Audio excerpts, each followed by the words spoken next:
Okay so कल हमने पढ़ा था डाइट और उसकी इम्पोर्टेंस इन फिजिकल डेवलपमेंट के बारे में।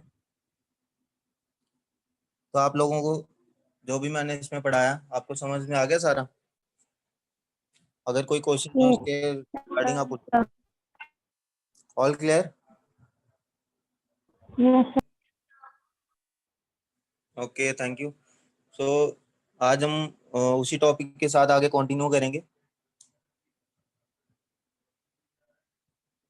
आज पढ़ेंगे हम स्पोर्ट्स परफॉर्मेंस के बारे में। Okay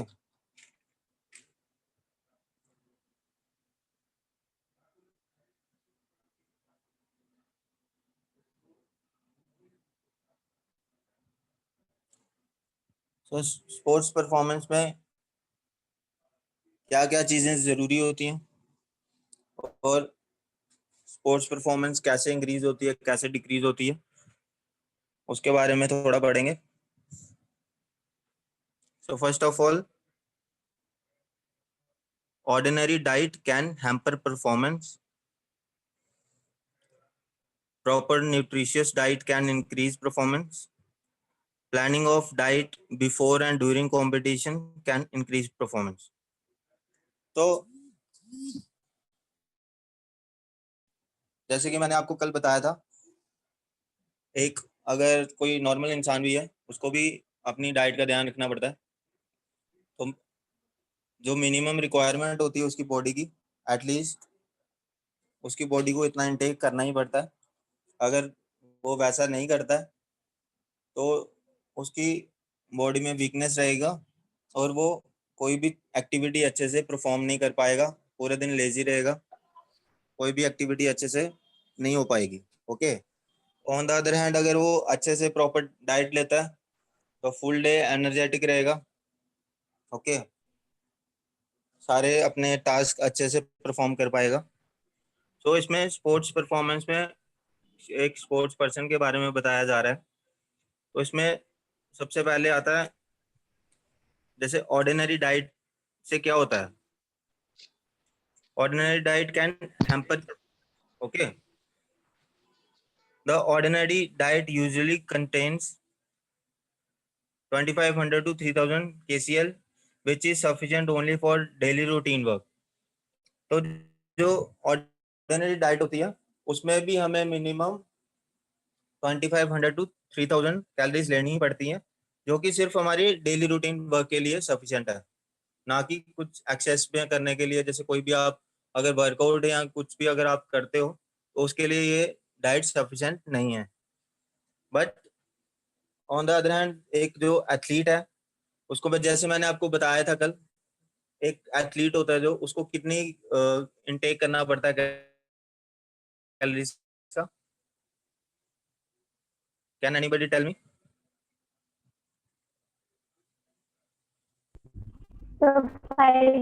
5,000 calories. Yes, very good.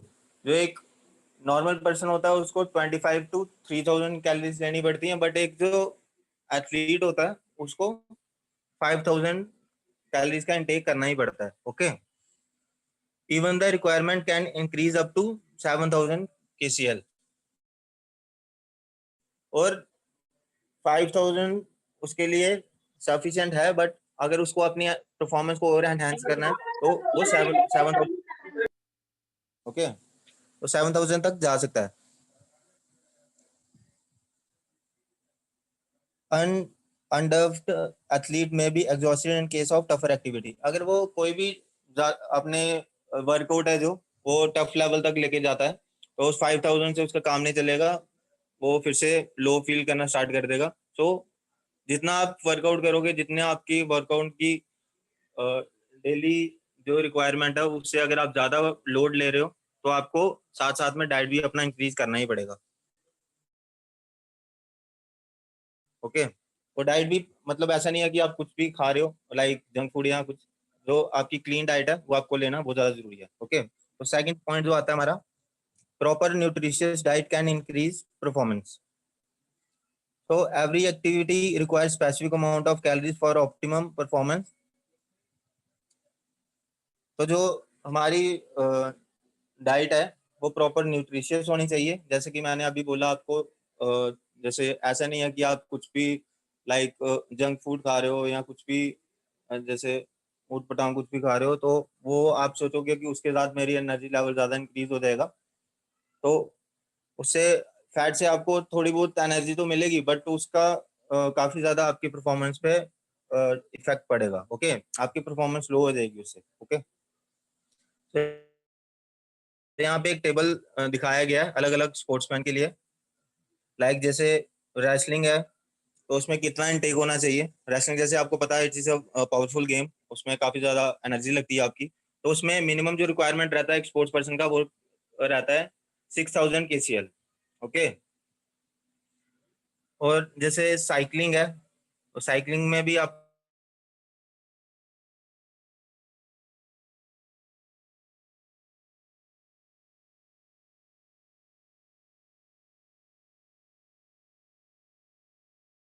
जो स्विमर्स होते हैं उनको जो इसका इनटेक करना होता है कैलोरीज का 5800 कैलोरीज। एक मैराथन रनर होता है, मैराथन रनर आपको पता है, मैराथन पता है ना आपको क्या होती है? तो बता सकता है मैराथन? आप लोगों ने शायद पार्ट भी लिया होगा कभी इसमें। Yes, sir. Yes, sir. Okay, so marathon जो रनर होता है उसका भी आपको पता है काफ़ी ज़्यादा उसको भागना होता है तो काफ़ी एनर्जी लगती है उसमें। तो उसको 52 to 5500 कैलोरीज का इंटेक करना पड़ता है। Boxing again it is a powerful game, उसमें भी काफ़ी एनर्जी लगती है तो उसमें मिनिमम रिक्वायरमेंट हमारा जो होता है वो 4500 कैलोरीज का रहता है। ओके, बाकी डिपेंड करता है आपके वर्कलोड पे, आप कितना ज़्यादा वर्क कर रहे हो, कितना ज़्यादा अपनी बॉडी को एग्जॉस्ट कर रहे हो, तो उसके अकॉर्डिंग आपका इंटेक रहेगा। तो फिर आता है अपना जिम्नास्टिक हो गया, स्प्रिंटिंग हो गया, जंपिंग हो गया। तो इसमें नियर अबाउट 5000 कैलोरीज का इंटेक आपको करना ही पड़ता है। The diet must be planned according to the activity to maintain the sports performance. तो जो भी आपकी एक्टिविटी रहती है, जिस भी एक्टिविटी में आप पार्ट ले रहे हो, जैसे कोई भी आप स्पोर्ट्स खेलते हो, अब आप जिस दिन जो एक्टिविटी कर रहे हो आपको पता है उसका वर्कलोड कितना, तो उस पर डिपेंड करता है आपकी डाइट। ओके, कि आपको कितनी डाइट लेनी है। So next point is planning of diet before and during competition can increase performance. तो सबसे बेस्ट रहता है जब भी आप कोई भी कंपटीशन खेलने जा रहे हो, उसके लिए जब भी आप तैयारी करते हो तो आपको बिफोर एंड आफ्टर पूरा डाइट का शेड्यूल बनाना पड़ता है कि मैं जाने से पहले क्या ले रहा हूँ डाइट, और जब मेरा वर्कआउट हो जाता है तो उसके बाद मैं क्या ले रहा हूँ। ओके, तो ये एक स्पोर्ट्स पर्सन को पहले ही दिमाग में रखना पड़ता है अपने डाइट का। ऐसा नहीं है कि वो सिर्फ वर्कआउट कर रहा है, वो खा कुछ भी नहीं रहा है, तो नेक्स्ट डे उसका परफॉर्मेंस बिल्कुल कम हो जाएगा। ओके, और अगर ये कंटिन्यू ऐसे ही रहता है, वो डाइट प्रॉपर नहीं ले रहा, तो आहिस्ता आहिस्ता करके उसका परफॉर्मेंस लेवल बिल्कुल जीरो हो जाएगा। Okay, pre competition diet. अब जो एथलीट्स होते हैं, आपको पता होगा जो ऑफ सीजन, और जैसे समझ लो आप प्री कंपटीशन बोल सकते हो, आप कंपटीशन से पहले वो क्या लेते हैं, और जब एक्टिविटी होती है उनकी, जैसे कंपटीशन का टाइम होता है तो उस टाइम पे क्या क्या डाइट लेते हैं। ओके, उसके बारे में थोड़ा पढ़ेंगे हम। सबसे पहले मैं बताऊंगा आपको प्री कंपटीशन डाइट क्या रहनी चाहिए। Eat about 4 hours prior to competition, otherwise feeling of fullness in stopper can affect the performance. अब जैसे आपको पता है, आप अगर कुछ भी मतलब खाना वगैरह कुछ भी लेते हो या कोई भी डाइट लेते हो, तो एटलीस्ट हमारी बॉडी उसको पचाने में, डाइजेस्ट करने में थोड़ा टाइम लगाती है। अब ऐसा नहीं है कि आपका अभी मैच है तो अभी आप फुल लोड होके चले जाओ, तो उससे आपकी परफॉर्मेंस कम हो जाएगी, आप बिल्कुल ऐसे लेजी फील करोगे। Okay,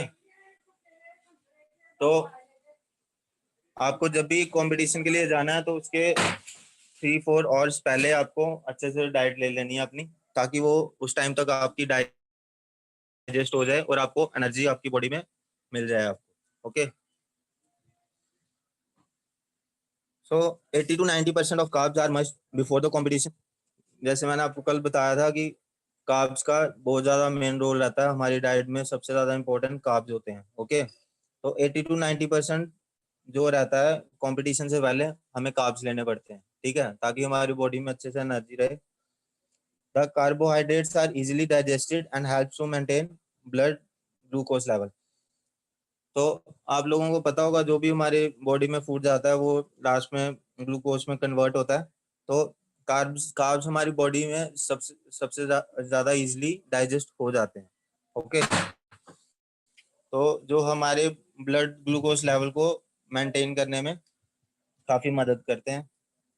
okay, protein is not energy producing source, so it should be avoided before competition.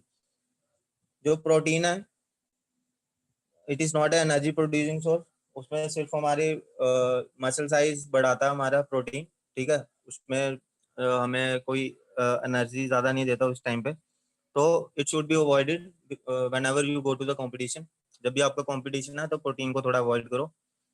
Fluids fluids should be taken 30 minutes before the activity. कोई भी लिक्विड ले रहे हो तो मिनिमम उसका टाइम पीरियड जो है वो 30 मिनट्स का होना चाहिए। जब भी आप किसी कंपटीशन के लिए जा रहे हो, liquid diet is easily digested and is emptied quickly. आप लोगों को पता होगा हम जो भी चीज इनटेक करते हैं, है ना, अगर कुछ रॉ आप ले रहे हो और एक ऑन द अदर हैंड आप कुछ लिक्विड में ले रहे हो, तो लिक्विड हमारी बॉडी जल्दी डाइजेस्ट कर लेती है। ओके, तो जो भी आपने लिक्विड लेना है, कुछ भी ड्रिंक वगैरह जो भी लेना है अपने एनर्जी के लिए, वो 30 मिनट्स पहले लेना है। It contribute to hydration and is a source of energy. तो जैसे हमारी बॉडी डिहाइड्रेटेड हो जाती है खेलते टाइम, है ना, तो बॉडी को हाइड्रेटेड रखने के लिए हमें पानी की बहुत ज़्यादा ज़रूरत होती है। तो आपको 30 मिनट्स पहले कुछ भी लिक्विड वगैरह ले लेना चाहिए। और जैसे आपका कंपटीशन मैच चल रहा है, कुछ भी चल रहा है, तो बीच बीच में आप एक दो सिप ले सकते हो, बट उससे ज़्यादा नहीं। ओके, तो ये था हमारा प्री कंपटीशन डाइट के बारे में। ओके, प्री कंपटीशन डाइट आपको क्लियर है सबको? Yes, sir. Yes, okay, so next is diet during activity. और जब एक्टिविटी हो रही है तो उस टाइम पे भी क्या डाइट होनी चाहिए उसके बारे में पढ़ेंगे। For longer activities like marathon, swimming and cycling, glucose solution is often required as it gives instant energy. It can be easily absorbed. Maximum of 200 milliliters should be taken at one time.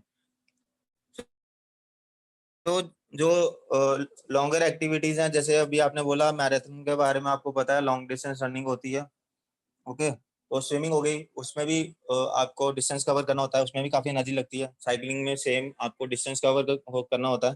तो ये सब longer activities हैं जिसमें आपको ज़्यादा से ज़्यादा distance cover करना होता है और आपको आपकी बॉडी को एनर्जी चाहिए होती है। ओके, तो सबसे ज़्यादा इम्पोर्टेंट इसमें रहता है अभी, इसमें जो हमारी बॉडी को ज़रूरत होती है। अब जैसे आप कोई लॉन्ग डिस्टेंस एक्टिविटी करोगे तो उसमें आपको प्यास लगेगी, आपकी बॉडी डिहाइड्रेटेड हो जाएगी। तो उसके लिए आपको glucose is the best option, क्योंकि आपको इंस्टेंट एनर्जी देता है।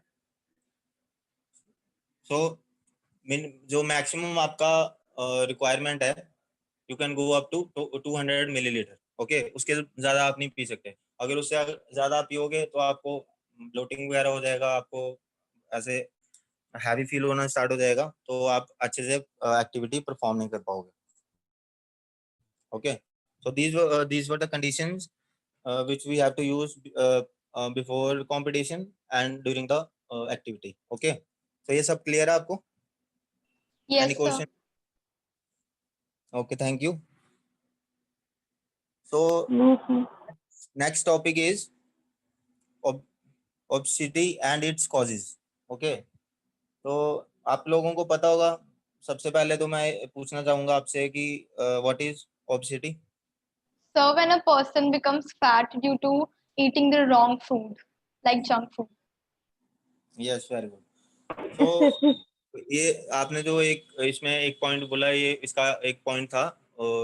आपने सही बोला कि जब कोई इंसान एक्सेस में खाता है या कुछ जंक फूड या कुछ भी ऐसा लेता है तो उसको ओबीज होने के चांसेस होते हैं। बट इसमें और भी फैक्टर्स हैं, वो उसके बारे में हम पढ़ेंगे। So obesity or being fat is due to the abnormal growth of adipose tissue, that is connective tissue in which fat is stored in human beings. So obesity और जो मोटापा बोल सकते हो, वो होता है हमारे बॉडी में एक टिश्यूज होते हैं, एडिपोज टिश्यूज कहते हैं उनको। तो जब उसकी एबनॉर्मल ग्रोथ हो जाती है हमारी बॉडी में, तो ओबीज होने के पर्सन के चांसेस बढ़ जाते हैं। Okay, it may be due to an increase in the size of fat cells और an increase in their numbers और ए कॉम्बिनेशन ऑफ बोथ। तो जब भी हमारे बॉडी में फैट सेल की इंक्रीमेंट ज्यादा हो जाती है, ओके, या फिर वो नंबर में ज्यादा हो जाते हैं, तो एक जो पर्सन है वो ओबीज हो जाता है। ओबेसिटी में occur at any age in both males and females. इसका कोई ऐसा टाइम पीरियड नहीं है कि जैसे कोई एज मेंशन्ड है कि उस एज में ही आप ओबीज हो सकते हो, उसके बाद नहीं हो सकते। तो ऐसा कुछ नहीं है, कभी भी आप हो सकते हो। In fact, it is a manifestation of malnutrition. Although obesity is found in all countries, it is common in developed countries. Factor that control obesity are, तो ये ऐसा नहीं है कि एक ही कंट्री में है, सभी कंट्रीज में लोग ओबीज होते हैं। तो ये बेसिकली माल न्यूट्रिशन की अनबैलेंस से हो जाता है। ओके, तो वो कौन से फैक्टर हैं जो इसको कंट्रोल करते हैं? कोई बता सकता है? Which are the factor that control obesity? Sir, eating habits. Physical inactivity, yes, very good. और heredity from yes, genetics, yes, nice. Economic और status. हाँ जी, और Economic status. हाँ जी, गुड। तो जैसे मैंने आपको पहले बताया, अभी आपने आप में से किसी ने बताया था कि वो जैसे हम ज़्यादा खाते हैं तो उसकी वजह से हम ओबीज हो जाते हैं। वो पॉइंट सही था। इसमें और भी फैक्टर्स हैं, तो उसके बारे में हम पढ़ेंगे। सबसे पहला आ जाता है family tendency. There is a clear cut indication of influence of heredity or family tendency in obesity. However, we find instances where we learn and thin parents have obese children. So, जैसे आपने बोला heredity, ऐसा भी होता है जैसे कुछ लोग पेरेंट्स ओबीज होते हैं तो उनके आगे बच्चे होते हैं वो भी ओबीज हो जाते हैं, बट सभी केसेस में ऐसा नहीं होता। कई केसेस में ऐसा भी होता है कि पेरेंट्स बिल्कुल थिन होते हैं, बट जो उनके आगे बच्चे होते हैं तो वो काफ़ी ओबीज हो जाते हैं। So it is not like that, her case में ऐसा नहीं होता। तो सेकंड आ जाता है फिजिकल इनएक्टिविटी। जैसे अभी आप में से किसी ने बोला फिजिकल इनएक्टिविटी के बारे में, तो उसके बारे में थोड़ा बताऊंगा आपको। लैक ऑफ फिजिकल एक्सरसाइज और activity is one of the main cause of obesity in modern times. This push button और remote control civilization has given us many energy saving devices and has reduced our physical effort to the minimum. This factor has brought in the problem of obesity. Obesity in turn makes an individual less active or lethargic and further enhances the problem. In hilly places, we rarely find an obese person because all the people there do plenty of physical activity like walking and moving up and down on hilly tracks. तो इसमें बताया गया है जैसे physical inactivity होता है, तो by the term physical inactivity आप लोग समझ गए होंगे। जब भी हम फिजिकल एक्टिविटी अपनी कम कर देते हैं, हम एक्टिव नहीं रहते, तो हमारे ओबीज होने के चांसेस बढ़ जाते हैं। आजकल आपको पता है जैसे इन्हें पुराने टाइम्स में इतना ज़्यादा साइंस में इतना डेवलपमेंट नहीं थी, तो जैसे अब हर चीज़ के लिए इजी करने के लिए उसका कोई ना कोई ऑल्टरनेट निकाल दिया गया है, तो उस वजह से भी काफ़ी लोग ओबीज हो रहे हैं। तो बट आपने देखा होगा जैसे हिली एरियाज होते हैं लाइक हिमाचल हो गया या उत्तराखंड हो गया, उस टाइम उस साइड पे लोग काफ़ी ज़्यादा फिट रहते हैं। वो इसलिए फिट रहते हैं क्योंकि वो डेली एक्टिविटी करते हैं कोई ना कोई।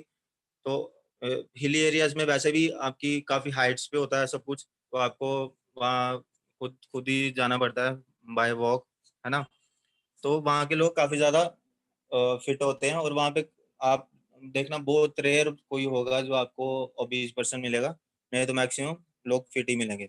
सो आपको रेगुलर फिजिकल एक्टिविटी कोई ना कोई करती रहनी चाहिए अगर आप फिट रहना चाहते हो तो। और उसके बाद आता है इकोनॉमिक स्टेटस। इकोनॉमिक और affluence enables a person to eat more due to the availability of all sorts of eatables to him, therefore it may promote obesity. तो जो अगर कोई जैसे कोई भी पर्सन है, अगर वो इकोनॉमिकली स्ट्रांग है, तो ये भी काफ़ी केसेस में होता है, तो उसको हर चीज़ प्रोवाइड हो रही होती है, तो वो जैसे अपने इनटेक के बारे में कोई ध्यान नहीं रखेगा, तो सब ऊट पटांगे, सब जंक फूड और ये खाएगा, तो उसके साथ ही वो ओबीज हो सकता है। ओके, तो फिर आ जाता है हार्मोन डेफिशिएंसी। ये भी आप में से किसी ने भी बताया था। तो ग्रोथ ऑफ हार्मोन डेफिशिएंसी और a disturbance of the endocrinal system may be the cause of obesity. So जो हमारे हार्मोन्स हैं, तो इसके ऊपर भी काफ़ी ज़्यादा डिपेंड करता है हमारा ओबीज होना। तो जब भी हमारे हार्मोन में डेफिशिएंसी हो जाती है या फिर कोई डिस्टर्बेंस हो जाती है, उसमें अनबैलेंस हो जाता है, तो उससे भी एक पर्सन ओबीज हो सकता है। ओके, फिर आ जाता है taking proper diet. It is considered to be the main cause of obesity. Eating habits that cause obesity. तो जो हमारी डाइट है, दैट शुड बी प्रॉपर। हमें पूरा ध्यान होना चाहिए कि हम जो डाइट ले रहे हैं क्या वो सही है या वो गलत है। ये सब आपको खुद पता होता है। जब आप कोई भी चीज़ खा रहे होते हैं तो आपको इस चीज़ के बारे में पता होता है कि ये चीज़ सही है कि गलत है, बट फिर भी कभी कभी हम लोग सोचते हैं कि नहीं, चल एक बार खा लेते हैं, है ना। फिर ऐसे ऐसे करके डेली आदत बन जाती है, तो ये चीज़ आपको अवॉइड करना चाहिए। ओके, जो भी चीज़ खा रहे हो आप क्लीन डाइट लेनी चाहिए, उससे आप फिट रहोगे और आपको काफ़ी ज़्यादा हेल्पफुल रहेगा वो। ओके, एक पर्सन जैसे ओबीज हो जाता है तो वो काफ़ी ज़्यादा लेजी हो जाता है, वो उसका सेल्फ कॉन्फिडेंस भी बिल्कुल गिर जाता है। और और आप देखना, जैसे कोई ज़्यादा ओबीज पर्सन हो जाता है तो उसको फिर जैसे कोई भी बीमारी या कुछ भी वो ज़्यादा अटैक करती है। ओके, तो आप लोगों को फिट रहने के लिए पूरा अच्छे से प्रॉपर डाइट का ध्यान रखना चाहिए आपको। तो अब इसके बारे में आगे बढ़ेंगे, हमारी कौन सी ऐसी ईटिंग हैबिट्स हैं जिससे ओबेसिटी होती है। Okay, intake of food is essential for our growth, development and daily energy requirements. Different type of foods having different qualities and energy giving properties are available on earth, but all the essential nutrients required by us are not found in one substance. We therefore have to take a number of foodstuffs to meet our body requirements. So इसमें बताया गया कि जैसे अब ऐसा तो है नहीं है कि हमारी बॉडी को एक ही फूड प्रोडक्ट में सब कुछ मिल जाएगा, है ना। और जैसे मैंने आपको कल बताया था कि अलग अलग फूड में अलग अलग हमें चीज़ें मिलती हैं, लाइक प्रोटीन, कार्ब्स, फैट्स, सब अलग अलग में मिलता है। कोई चीज़ होगी जिसमें आपको एक दो चीज़ मिल जाएगी, बट ऐसा नहीं है कि आप सिर्फ एक ही चीज़ दिन में खाओ और आपको फुल डे आपका सारा कवर हो जाएगा। तो आपको वो चीज़ें ध्यान में रखनी है कि कौन सी चीज़ में क्या है और कितनी अमाउंट में है, तो अच्छे से आपको उसको लेना चाहिए। Okay, on the basis of their chemical properties we can divide food stuff into the following category. तो अ, जो ये फूड स्टफ होते हैं ये किस किस में डिवाइडेड होते हैं, इनमें क्या क्या हमें मिलता है, तो वो है carbohydrates, fats, vitamins, proteins, mineral salts. Okay, तो ये सब चीज़ें हैं जो हमारी बॉडी की रिक्वायरमेंट है, और हमें इसका पूरा प्रॉपर पता होना चाहिए कि कितनी हमारे लिए सफिशिएंट है और कितनी नहीं है। तो अभी तक जो मैंने आपको इस टॉपिक में पढ़ाया है, ये सब क्लियर है आपको? Yes, sir. Yes, sir. Yes, sir. Excuse me, sir. हाँ जी, हाँ जी। सर वो जो पॉइंट था हिली एरिया वाला, सर वो तो उनकी ऑक्यूपेशन पे डिपेंड करेगा ना, कि वो किस टाइप का काम करते हैं, तो उसके अकॉर्डिंग उनकी फिजिकल एक्टिविटी मेजर की जा सकती है। यस, बिल्कुल आप सही बोल रहे हो, बट उसमें पॉइंट ये है कि जैसे आप जैसे ऑक्यूपेशन का बोल रहे हो, वो आपने ठीक बोला पॉइंट। अब बट ये है कि हिली एरियाज में मैक्सिमम अब आपको सारी फैसिलिटीज नहीं मिलती हैं। अगर आपको एक जगह पे कोई फैसिलिटी मिल रही है तो दूसरी जगह पे वो चीज़ नहीं मिलेगी, तो वहाँ पे आपको खुद अपना फिजिकल एक्टिविटी करके ही जाना पड़ेगा। तो एज कम्पेयर टू जैसे सिटीज, जैसे आप लोग जैसे हम लोग रह रहे हैं, तो जो हिली एरिया के लोग होते हैं वो हमारे अकॉर्डिंग फिजिकल एक्टिविटी कुछ थोड़ी ज़्यादा करते हैं, तो उस वजह से वो ज़्यादा फिट रहते हैं। Okay sir, okay, thank you. Okay, welcome. So ऐसा नहीं है कि जैसे सिटीज में भी लोग फिट नहीं रहते हैं, वो डिपेंड करता है ऑन पर्सन। आप लोग कितना ज़्यादा इम्पोर्टेंस दे रहे हो अपनी फिटनेस को। अगर आप अच्छे से सब कुछ कर रहे हो, अच्छे से वर्कआउट कर रहे हो, अच्छे से प्रॉपर डाइट ले रहे हो, तो फिर ऐसा नहीं है कि आप कहीं भी रहो, you can be fit. Okay, yes sir. Okay. So आज अभी ये हमारा लास्ट ही टॉपिक है, इसमें थोड़ा सा ही रह गया है, तो we will continue tomorrow sorry, tomorrow you are not having any class. So next class जब भी होगी हमारी, मैं आपको ग्रुप में डाल दूंगा, तो आप लोग उस दिन ज्वाइन कर लेना, फिर हम ये वाला टॉपिक कंटिन्यू करेंगे। ओके, आई थिंक 1 और 2 डेज में कंप्लीट हो जाएगा ये वाला।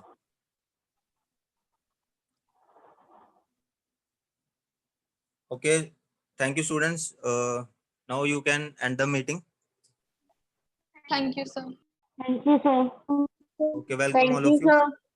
Thank you, welcome. sir.